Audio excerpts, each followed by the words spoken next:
Vamos lá então para a biografia da Maria Firmina dos Reis. Vamos lá. Não é ela que é muito difícil achar retrato dela? Justamente. Né? Então ela tem esse rosto desconhecido, né? Então, tem uma estátua que foi feita a partir de um retrato falado, tipo de sugestões de como ela seria. A Maria Firmina dos Reis tem um rosto muito desconhecido e até hoje as pessoas não sabem ao certo, né, como ela era. E isso muito por ela ter tido essa fama de escritora quase póstuma, assim, quase não, né? Póstuma, só depois que descobriram os escritos dela. Não, ela até recebeu algum reconhecimento em vida, só que daí, tipo, né, abafou. Eu acho que né? muito como professora e Sim. essa ativista, assim, né, dos direitos, assim, do negro, né, e da mulher. Eu acho que muito mais por isso do que por escritora, né? Sim. E daí acho que a obra foi descoberta ao longo dos anos depois. Em 1960 pra cá que Úrsula começou a ser reimpresso. Então, né? Ela morreu então em que ano? 1917. 1917. A gente tem um limbo aí de 40 e tantos anos. Nossa, muito tempo. Só na década de 60 começou a ser reimpresso, né, os livros. Claro que as pessoas deveriam conhecer, mas não tanto, né? Assim. Sim, só que ainda hoje a obra dela é relegada. Você não vê Maria Firmina dos Reis nos livros escolares. Tipo, é muito, muito raro. Talvez uma apostila recente, revitalizada desses concursos que trabalham de uma forma assim mais descolada para universidades, mas você não encontra. Eu não tive Maria Firmina dos Reis. Tanto é que no mestrado, nas minhas leituras de mestrado, é que eu fui me deparar com o nome dela. Você acredita nisso? Nossa, e Úrsula, e daí fui buscar esse romance e tal. Então é muito uma teórica Mary Del Priori colocou num artigo que eu li na ocasião, explanando. Eu falei, nossa, quem é essa mulher, né? Assim como a Júlia Lopes de Almeida, que tudo isso emergiu mais recentemente, mas a gente teve sim essas mulheres silenciadas e não ovacionadas, né? Além da mulher ser silenciada, que ela não tinha esse espaço para escrever, ela também não se repercutia muito a obra dela como a dos homens, né? Tá, mas daí você falou que ela teve teve esse reconhecimento lá na década de 60, né, com Úrsula e tal.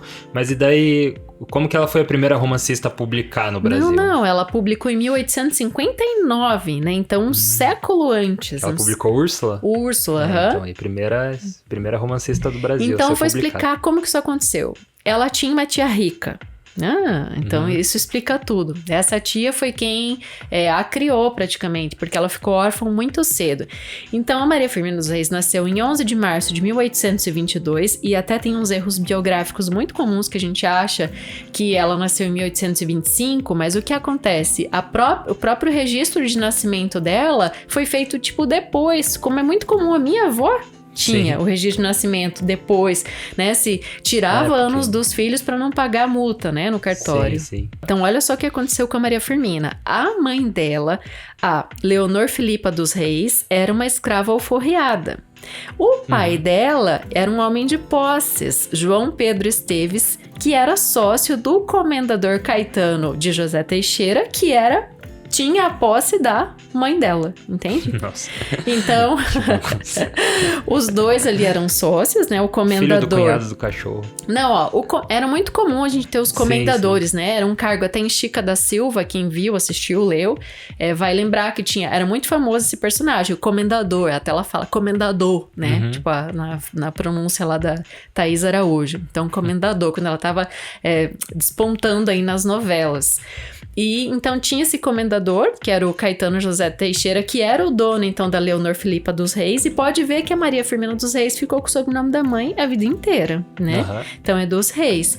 Esse pai tinha posses e tal, mas no registro de nascimento o nome dele não apareceu, né? Ficou de fora mesmo dessa situação, só que hoje na biografia se sabe, né, dessa paternidade.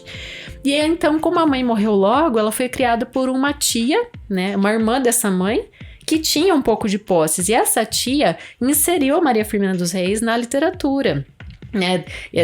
Oportunizou que ela lesse, que ela aprendesse, que ela se educasse. Então, olha só o que a gente tem. Mulher, negra, educada. Isso é uma afronta pro século XIX, Lucas. Mas esse papel do mentor é muito importante, né? Sempre. Mas então vamos falar dessa carreira de educadora. A partir do momento desse contato cedo, né, que a tia oportunizou que ela tivesse, né, com a educação, com a literatura em si, em 1847 ela se torna professora de escola primária, porque ela é aprovada num concurso público do Maranhão, que já é assim uma coisa, foi uma notícia. Olha só, tem uma história muito interessante, porque notícia como de ela... jornal. Notícia de jornal, notícia de destaque, e qual que era a regra? Que se desfilasse em praça pública carregada pelos negros. É claro que ela se recusou a fazer isso, então ali já foi um bafafá tremendo, né? Não preciso nem falar.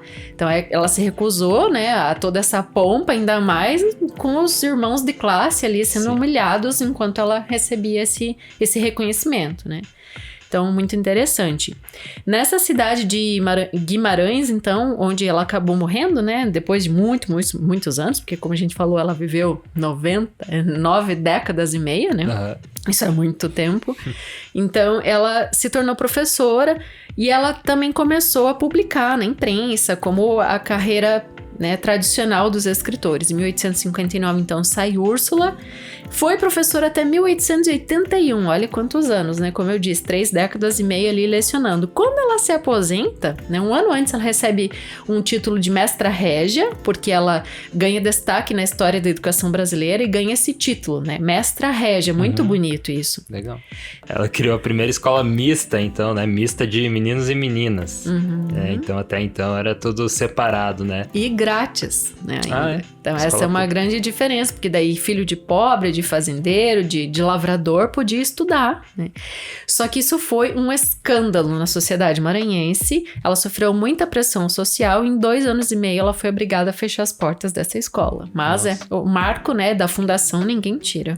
Tanto que porque o Maranhão, né, era um dos principais portais, assim, de entrada, né, ali dos navios negreiros, né, então muito ali era, digamos que um clima pesado, né, para esses conflitos raciais na época. Ela estava num território bem difícil, então vou falar disso, né, Maranhão, ali no norte do Brasil, era realmente por onde se chegava, né, os negros, os africanos. Na pontinha ali, mais perto, né. Então, quando se falava de norte, chegava por Maranhão. E lá a gente tinha, então, desde 1755... como base econômica, a questão escravocrata, né? Ou seja, você ganhar dinheiro, lucrar a partir da venda de seres humanos. Você imagina o que é isso? É um absurdo, né?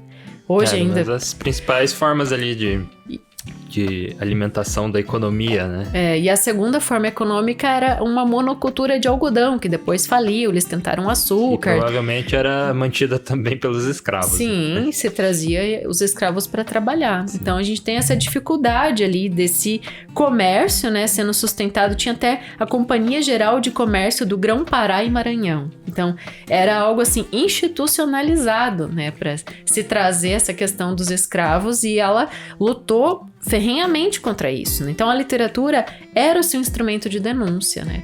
Ela, além de lecionar, de ser professora, ela usou a sua pena, né, a favor dessa defesa, né, da vida humana, porque ela colocou como protagonistas dos seus textos a mulher e o negro.